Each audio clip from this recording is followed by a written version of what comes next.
Hi, Mystery Recapped here. Today, I'm going to explain a sci-fi series called The Midwich Cuckoos. Spoilers ahead. Watch out and take care. Episode 1.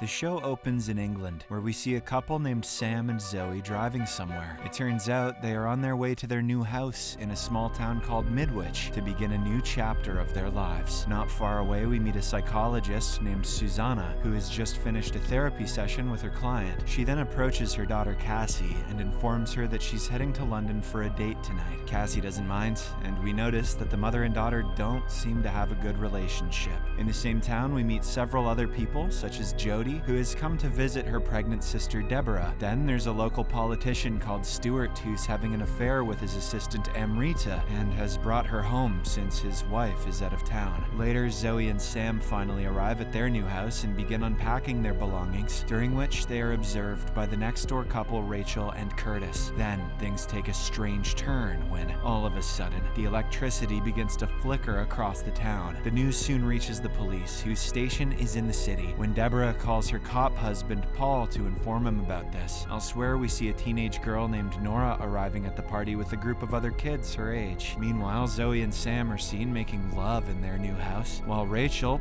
watches them from her window. These are some good new neighbors. All of a sudden, the electricity cuts off completely, and we see some horses break free from their stables and wander into the street. Things turn even more bizarre when a strange bright glow descends, and everyone in the town, including the horses, lose consciousness. The scene then cuts to Susannah, who is in London with her date and decides to leave for home. She arrives at the train station but is shocked to learn that the service has been interrupted due to a power outage. She decides to take a taxi, only to discover that the road to Midwich is blocked by police who won't let her through. This scares Susannah and she tries desperately to reach her daughter, but the latter doesn't answer her calls. Susannah thus decides to walk through the woods, and upon arriving near Midwich, she notices some people in hazmat suits checking the area. However, even the hazmat suits don't protect them, and as soon as the men enter the town, they immediately pass out. When they spot Susannah, she begins running in the opposite direction before collapsing to the ground herself, only to be rescued by the authorities. Meanwhile, at the police station, Paul tries desperately to contact his wife, but to no avail. He soon meets another agent,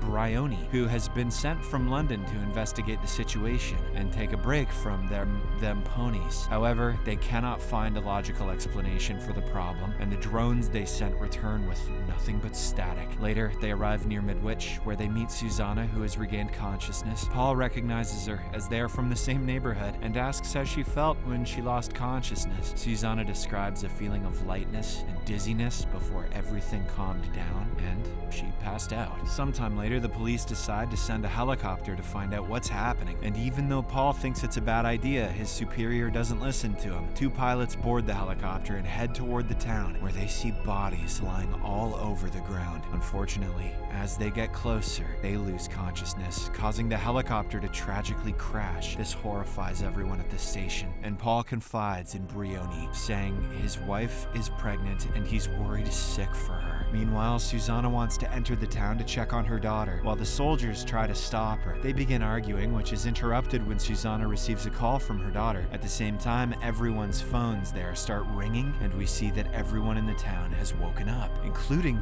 the horses. What did I drink last night? Soon, Stuart gets a call from his wife Sarah, who is worried about him and mentions that there has been a blackout for 12 hours. She reveals that she's coming home now, so Stuart quickly orders Amrita to leave. Later, Bryony arrives at Paul's house, where she finds Deborah and Jody unconscious, with the stove still on and the doors closed. Bryony quickly rushes inside and turns off the gas, after which she wakes up Jody, who turns out to be fine. She approaches the unconscious Deborah and tries to give her CPR, but the latter doesn't wake up. When Paul arrives, his world comes crashing down as he sees his wife being taken away in a body bag. Meanwhile, we see several different women in town touching their bellies, as if they are pregnant. Elsewhere, Susannah finally reunites with Cassie, who also touches her belly. That power outage came equipped with invisible, airborne jizz. Episode 2. The scene then cuts to 2 months after the incident, where Paul is still grieving his wife and struggling to move on. He travels to London to see his sister-in-law Jody, only to be disappointed to learn that she's gotten back with her abusive ex-boyfriend. Paul tells her that she knows why she made that choice and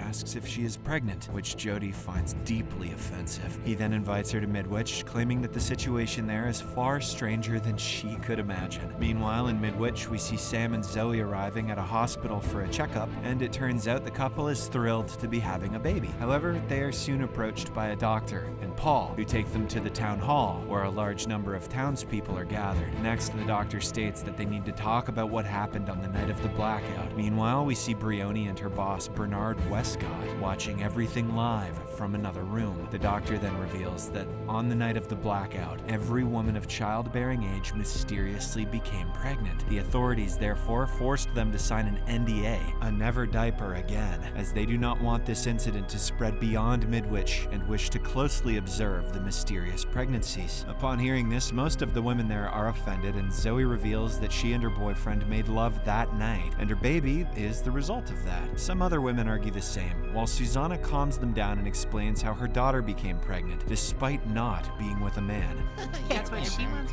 Yeah, right, that's gang. A woman speaks up, revealing that she hasn't slept with a man for 5 years, yet she is now pregnant. Moments later, several minor girls, including Nora, are brought into the room, and it turns out these poor girls who were partying that night have also become pregnant. Regardless, some people refuse to cooperate, and as they try to leave, several armed soldiers enter the room to stop them. In the end, everyone is forced to sign the NDA, and the authorities strictly order them not to leave the town. Following this, Susannah is tasked by the authorities to regularly counsel these women, to monitor their well-being and emotional state. Meanwhile, Paul approaches Jody and invites her to live at his house for the time being, to which she reluctantly agrees. Later at home, Zoe and Sam review the results of the paternity test and find out that Sam is not the father. This devastates Zoe, and she considers aborting the child, but Sam stops her, reminding her that before arriving in town, the doctors had given her only a 1% chance of conceiving a baby. He argues that this could be the miracle baby they had been waiting for, and urges her to keep it. Elsewhere, we see Stuart, who receives a text from Amrita saying she has missed her 2 periods. Days later, we see Cassie arriving at the hospital, where she meets Nora and Rachel. It turns out that all 3 have come here to abort their babies. The nurses then give them consent forms to sign and begin preparing for the procedure. But all of a sudden, things turn bizarre when the lights in the hospital start to blink, after which the 3 women fall into a trance-like state and exit the hospital. Brioni watches all of this on CCTV and informs Paul that the same thing has happened to every woman who has tried to terminate their pregnancy. The scene then cuts to 5 months later, where all the women now have bellies larger than they normally should. Zoe is seen at a train station planning to go to London, but for some reason she can't step onto the train. She goes to see Susannah, where Nora and Cassie are hanging out upstairs. Zoe tries to explain what happened at the train station and explains she feels like the baby is controlling her. At this moment, her water suddenly breaks, along with Nora's and Cassie's. Elsewhere, Jody is in a supermarket where she meets another pregnant woman, and both of them go into labor. The scene then cuts to the hospital, where all the pregnant women are going through labor at the same time and eventually give birth to healthy babies. Later, Paul arrives to check on Jody and notices she has given birth to a boy. As he walks away, a strange flicker of light occurs, and the baby's eyes open, turning yellow. Jaundice. I had that too. Episode 3. The scene then cuts to 2 years after this incident, and Zoe narrates how they have been living a secret life since the birth of the children. The authorities monitor them at all times, and they are not allowed to tell anyone outside of Midwich about what happened there. She has a daughter named Hannah, and it turns out the children, who are supposed to be only 2, look much older than that. Elsewhere, we see that Jody is still living at Paul's house and has a son named Nathan, who considers Paul to be his dad. Cassie also has a daughter named Evie, and the unsettling thing is that all these kids appear almost soulless and robotic, but their parents love them regardless. Don't worry about them, they're just skibbity. In the next scene, these children are brought to a special school designed specifically to meet their unique needs. Later, the kids are seen walking in a field when a new child named Sunny approaches, and all the children immediately gather around her. The parents are confused as they've never seen this little girl before. At this moment, a dog arrives and starts barking furiously at the children, but the adults quickly intervene before it gets too close. Afterward, we learn that Sunny is the daughter of Amrita, who had an affair with Stuart and was present in the town during the Blackout incident. The mother and daughter had been living in London all this time, but it turns out Sunny insisted on coming to Midwich for some reason. When the authorities learn about Amrita and her special child, they begin preparing the paperwork for her and forbid her from leaving the town. During this time, Stuart's wife Sarah also discovers her husband's betrayal, which devastates her. Later, Zoe asks her daughter how they know the new girl Sunny, to which Hannah responds, they've always known her. Meanwhile, Sunny tells her mother that she wants to stay in Midwich and proceeds to name each of the special children in town, which shocks the adults. Susannah decides to test the kids by asking Evie to choose one of the pictures on a computer screen. She then asks the other children to guess which picture Evie chose, and shockingly, all of them guess correctly. It seems that these children are somehow psychically linked and share the same consciousness, which is the best explanation of 6-7 that I've ever heard. Meanwhile, Zoe privately speaks with Amrita and reveals how the authorities are paying all of them to stay in the town and monitoring every single aspect of their lives. She hasn't spoken to her family or friends in years, and her life has become completely confined. Amrita begins freaking out and says she always knew her child was special. She reveals that one day a man came to the house and spent an hour talking with Sunny, as if they already knew each other. The two women then exchange numbers, and Zoe advises Amrita that if she wants, she should leave while she still can. Later, Zoe is heading home with her daughter when they notice the dog from earlier, now dead and being pulled out of a nearby body of water. This shocks Zoe, while Hannah begins creepily staring at the dead animal, which terrifies her mother. Elsewhere, Evie is drawing at home and asks her mother if Granny told her about them. Cassie is confused, so Evie reveals that she can hear her friend's thoughts and hadn't mentioned it before because she didn't want to freak her mom out. Cassie reassures her daughter that it doesn't scare her and that she loves her more than anything. As Cassie walks away, we see that Evie has been drawing a picture of the dead dog in the water. In another scene, Sam is seen chatting with his neighbor Curtis, who complains about how the government had been handling things. He and Rachel also have a special son named Joe, but Curtis claims he doesn't consider him his son and is only taking care of him because of the money. He reveals that he only cares about his real son, David, whom they already had before the Blackout incident. Meanwhile, Zoe is cooking in the kitchen when Hannah approaches and insists that they didn't hurt the dog. This freaks Zoe out, during which Hannah telepathically controls her and forces her to put her hand into the boiling water. Moments later, Hannah finally releases her mother and again insists that they didn't hurt the dog, while Zoe is paralyzed with horror. On the other hand, Amrita wants to leave the city, but Susannah asks her to give the project a chance and takes her to a hotel to stay. There, they find Sarah, who demands answers from Amrita for having an affair with her husband. The two women begin arguing, during which Sunny goes missing, causing everyone to panic. But seconds later, she returns out of nowhere and hugs Sarah, calling her Mommy, which shocks everyone. Later that night, Amrita begins packing their things and urges Sunny that they need to leave, but the little girl refuses. Amrita continues insisting and even leaves a voicemail for Zoe, saying she's taking her advice and escaping the town. Not long after, the mother and daughter arrive at the parking lot, but Sunny still refuses to get in the car. The lights begin to blink again, while all the other children are seen watching from their windows. Sometime later, Susannah receives a call from Sarah and immediately heads to her house. Sarah then reveals that Amrita had arrived just a short while ago and left Sunny there before driving away. They go inside, where Susannah learns that Sunny hadn't been fed and that Amrita isn't answering her phone. They assume that Amrita abandoned her daughter and fled, so Sarah agrees to take care of the little girl. Shortly after, Paul calls Susannah to tell her there is something she needs to see immediately. They go to the hotel's parking garage together and find the doors to Amrita's car still open, with her shoes left inside. At the same time, Zoe receives Amrita's message about leaving town, which makes her worried. She checks on Hannah, who puts her finger to her lips and signals for her to be quiet. Episode 4. Following this, the police launch a full investigation into Amrita's disappearance. There is CCTV footage from the parking garage, but it abruptly cuts out and remains blank for nearly 6 hours. They thoroughly search the hotel and surrounding vehicles, yet uncover nothing. Amrita hasn't contacted any friends or family, and disturbingly, every camera along the route to Sarah's house goes dark for exactly exactly 30 seconds. The next day, Susannah is seen leading a group meeting with the town's mothers where they discuss their special children. Susannah finally tells them that the kids can hear each other's thoughts, though they still haven't figured out how that works. Cassie believes it's time to accept the children for what they are, which is an evolutionary step forward. She says that if the kids can live as one harmonious being, then the adults should be able to do the same. However, Rachel expresses her concern about her husband Curtis, since he loves one of their children, but hates the other. The scene then cuts to Zoe, who has started to grow afraid of her daughter these days. Zoe is visibly irritated when she finds Hannah sleeping with Sam after another bad dream. Sam then asks her why she didn't attend the group meeting, but Zoe says she will never be like those women. That night, Susannah goes to check on Evie while she is sleeping, and when she touches her head, she sees the little girl's nightmare, in which some children are trapped in a freezing place. The next day, Paul continues investigating Amrita's disappearance, and when he checks the hotel's CCTV footage, he notices a strange van parked next to Amrita's car. Paul learns that the van belongs to a frozen food delivery service that comes weekly. He doesn't waste any time and heads to investigate, where he is horrified to find Amrita's frozen dead body in the back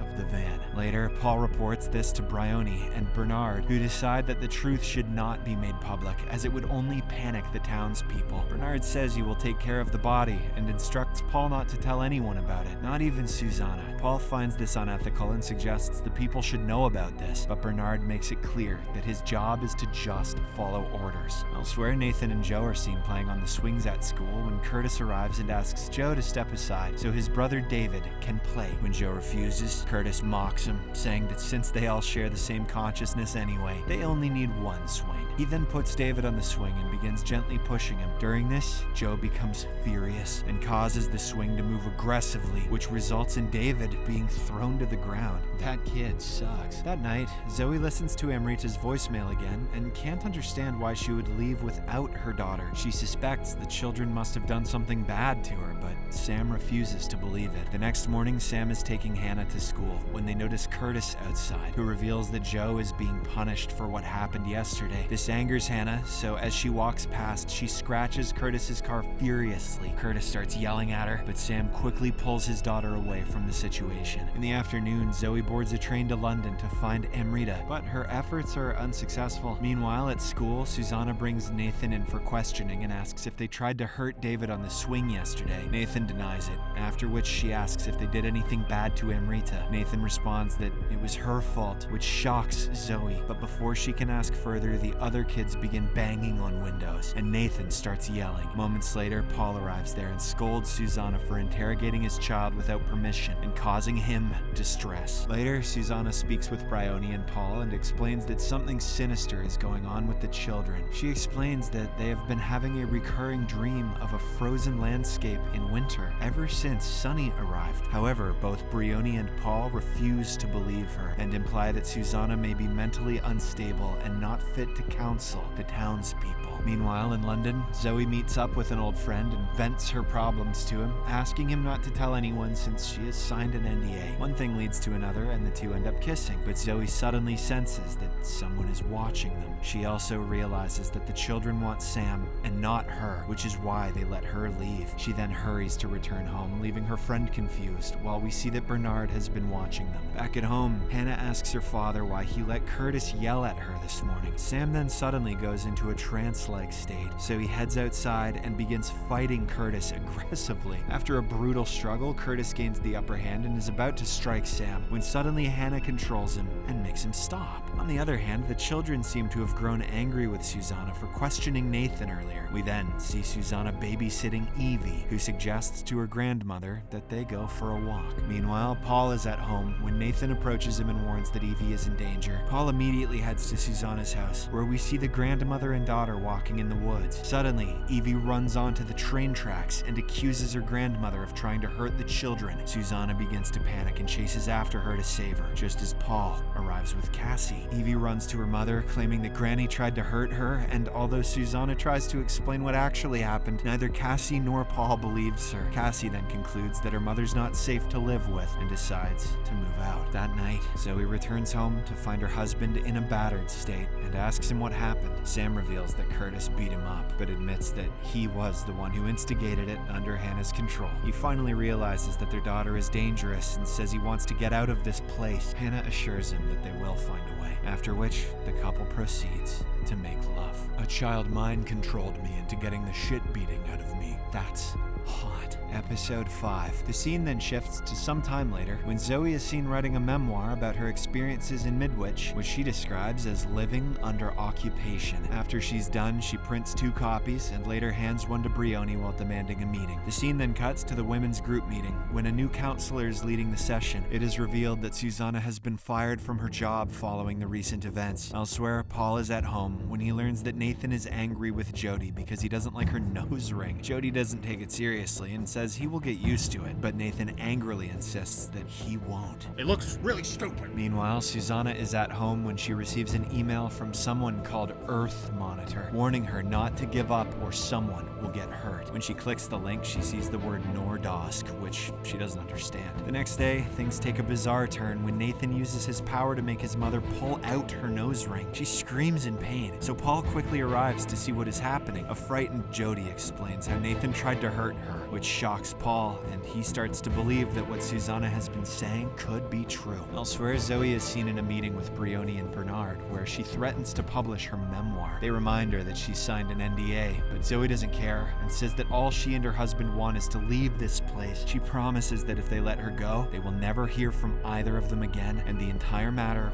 will remain secret. Meanwhile, Paul visits Susannah and finally informs her that Amrita is dead. This leaves Susannah shocked, and she shares a recording of her conversation with Nathan from a few days ago. While Nathan is shouting, several other children can be heard screaming in the background. A shocked Paul takes the recording to the police station and gives it to a technician to clean the audio. He then discovers that the children screaming in the background appear to be speaking Russian and can only make out the word Nordosk. That evening, Zoe returns home to tell Sam that the authorities have agreed to let them go. She explains that there is a school picnic tomorrow and all the children will be there, which gives them the perfect opportunity to leave. The next day, the children prepare for the school picnic, during which Zoe claims to be unwell, leaving only Sam to accompany their daughter. After they leave, Zoe begins searching for the second copy of her memoir, which she had hidden in a cabinet, but she can't find it anywhere. The scene then cuts to the picnic, where some of the children are playing by the swings when Bernard arrives. He begins staring at them creepily, and they stare back as if there is some unspoken mutual understanding between them. Fortnite is peak. Fortnite is peak. Meanwhile, Susannah arrives to make peace with her daughter Cassie and apologizes for everything that has happened between them. She also tries to make her understand that there is something wrong with the children, as they react violently whenever things don't go their way. But Cassie, who loves her daughter more than anything in the world, refuses to believe it. Elsewhere, Paul sneaks into Brioni's office at the station and begins snooping through the files. He comes across a file titled Nordosk, which turns out to be a town in Russia where the entire population turned zero overnight in 1973. Not long after, he is caught by Brioni, and Paul confronts him for keeping such a huge secret from him. She apologizes, saying she was just following orders, and warns him that Zoe is in danger because the children know she's about to leave. Back at the picnic, Sam, who is a teacher, is leading the children on a walk when they pass by some berries. He warns them not to touch them as they're poisonous. Later, he receives a text from Zoe, who asks her to come home, prompting him to rush off immediately without the kids noticing. Not long after, it suddenly begins to rain in the town, forcing everyone at the picnic to return home. Later, the couple is seen packing their things to leave, during which Zoe reveals that she is pregnant again, making Sam overjoyed. Just then, they hear someone outside, so Sam goes to investigate. He enters a shed, where Joe arrives and controls Sam, who grabs the weed killer and points it at his own face. Back at home, Zoe searches for him, but suddenly screams upon seeing someone. At Cassie's house, Evie returns home and notices Susannah, which makes her very angry. Susannah then asks her if they are planning to hurt someone, to which Evie responds that Zoe doesn't love them and is trying to take away Hannah's daddy. Back at Zoe's home, we see that Hannah has put her mother into a trance-like state and is about to feed her poisonous berries. Eat these, you bitch. Outside, Paul arrives to help Zoe, but he is confronted by Nathan, who knocks him unconscious. Elsewhere, Susannah tells Evie that she knows this isn't the first time the children have arrived, and that they landed in Russia back in 1973. It turns out that these kids are an alien species, and Evie explains that when they arrived in Russia, they expected to be welcomed, but she reveals how the townspeople locked them in a classroom, after which everyone abandoned the town. Not long after, a plane arrived and dropped bombs on the school, killing the children.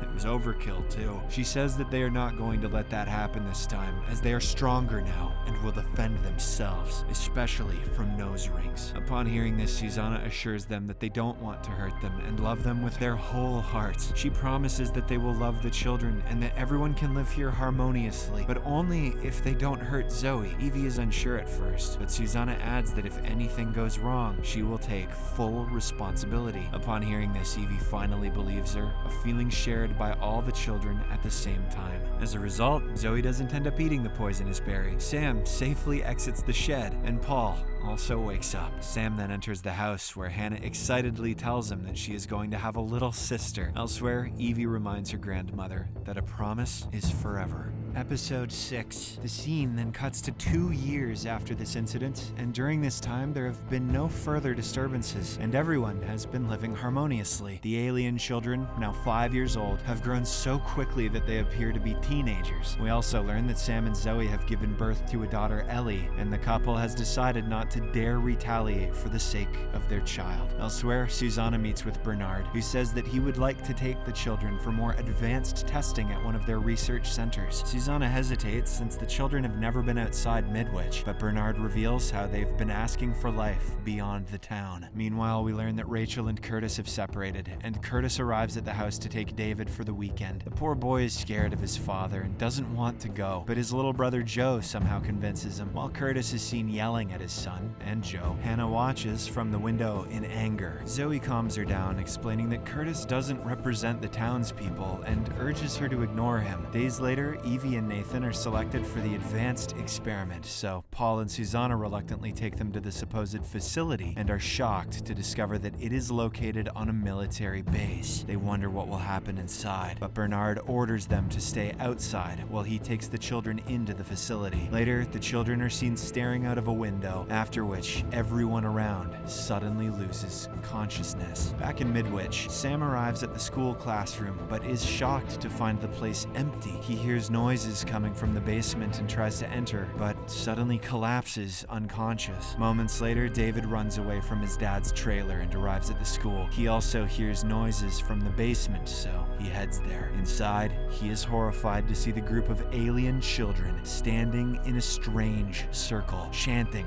in an unknown language. Get unk, get unk. David continues watching, but when Joe notices him, the boy is forced to run away. Moments later, Sam opens his eyes and sees David running from the building. Back at the military base, Susannah and Paul are awakened by the sound of gunshots and are shocked to see soldiers carrying a dead body. Elsewhere, Curtis returns to his trailer only to find David missing, which sends him into panic mode. Rachel, on the other hand, finds her son, but is horrified to see him in a catatonic state, with his eyes turned completely white. A panicked Rachel immediately rushes him to the hospital, and when David arrives, she blames him for causing this. David is not allowed to see his son and is soon taken by the cops for questioning. Shortly after, Susannah arrives to speak with David, who repeatedly says the same word, school. It turns out the poor boy has lost his memory and cannot even recognize his mother. Elsewhere, Sam becomes suspicious about the earlier events, and when he returns to the basement, he finds David's toy lying at the entrance. Back at the hospital, Rachel overhears a conversation between Joe and Bernard about what happened. Bernard is annoyed that they let David leave, but Joe assures him that the boy won't remember anything and that nothing will compromise their project. Horrified, Rachel immediately grabs her son and drives away from the hospital, but Joe soon realizes that his mother and brother are missing. Unfortunately, Rachel can't get far before Hannah, Evie, and another girl appear in the middle of the road, blocking her path. The poor woman swerves desperately to avoid them, but the children use their power and make her crash into a metal pipe that fatally impales her. In the next scene, Bernard holds a meeting with the townspeople, claiming that Rachel tried to harm the children, who were only defending themselves. He explains that because of the incident, the kids no longer feel safe in Midwich and will be relocated elsewhere. Some parents find this outrageous, insisting that Rachel Rachel didn't deserve such a fate, but Cassie argues that the kids were just acting instinctively. Elsewhere, Curtis is released from police custody and is distraught to learn that Rachel has passed away. Meanwhile, Sam approaches Paul and gives him David's toy that was found near the basement. This suggests that something terrible happened there, so Paul decides to investigate and immediately calls Susannah. That night, Paul and Susannah sneak into the school basement using the keys he has. They then discover an electromagnetic field on the floor shaped like a circle. Soon, the lights begin flickering, and Paul tells Susannah to hide while he heads upstairs, where he is confronted by two little girls. They demand that he hand over the keys, and when he refuses, they make him drop them to the ground. The girls then lead Paul out and lock the basement, leaving Susannah trapped inside. Later, the girls tell Paul that they don't want to hurt him and warn him not to interfere with anyone before assigning Nathan to watch him. After being separated, Paul decides to return to the school, but Nathan warns him that they can't go back because the other kids would know he's helping him. Paul then notices Nathan cutting his hand with a wire and asks why he's doing that. Nathan responds that when he inflicts pain on himself, it blocks the other children from hearing his thoughts. With this, Paul is forced to return home with Nathan, leaving Susannah alone in the basement. Later, Susannah hides upon hearing some movement nearby, and it turns out to be Bernard, who doesn't notice her. His eyes glow with the same strange light, making it clear that he is also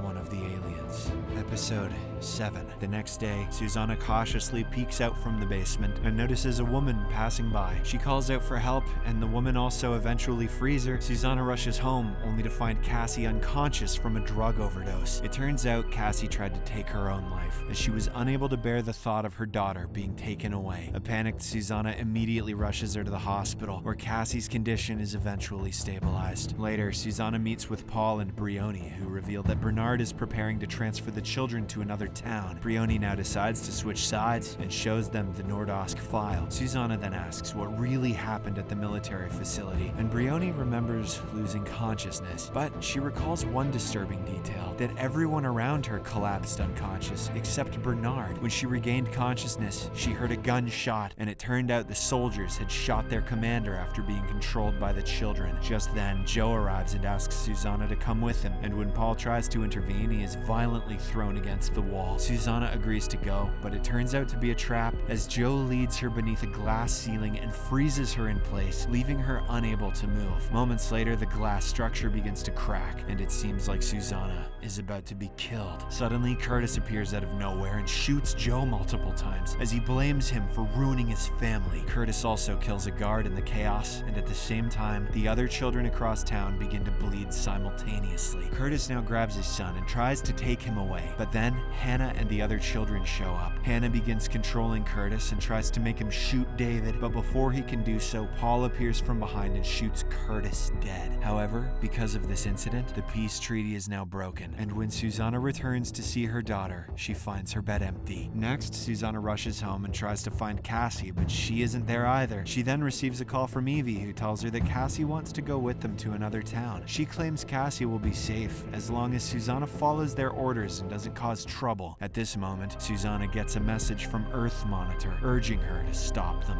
Following this, several military personnel arrive in the town to prepare the children to be taken away, and based on their catatonic expressions, it appears that they are also being controlled. Paul meets with Jody and tells her about Nathan leaving, which breaks her heart. She then shows him a drawing Nathan left with the words "Help me" written on the back. It seems he doesn't want to go with his evil friends, so she pleads with Paul to help the kid. Later, Paul meets Susannah, who warns that these children must not leave town, or they will continue spreading and could eventually take control of the Earth. They realize that the next day, all the kids will board the same bus, which they plan to blow up, killing everyone at once. But Susannah insists on saving Cassie first, so Paul gives her a note left by Nathan and explains how he inflicts pain on himself to block the others from hearing his thoughts. He then suggests that Nathan might be able to help her and asks her to bring him back. Following this, Susannah heads to the school, where she meets Bernard and the kids. She says that she understands why the kids are so important to Bernard, because he has been alone for 40 years. It turns out that Bernard was one of the children from 1973 in Russia, and the only survivor of the Nordosk incident. Susannah then offers to join their cause, explaining that she has come to believe that humans are flawed and selfish. The kids are hesitant at first, but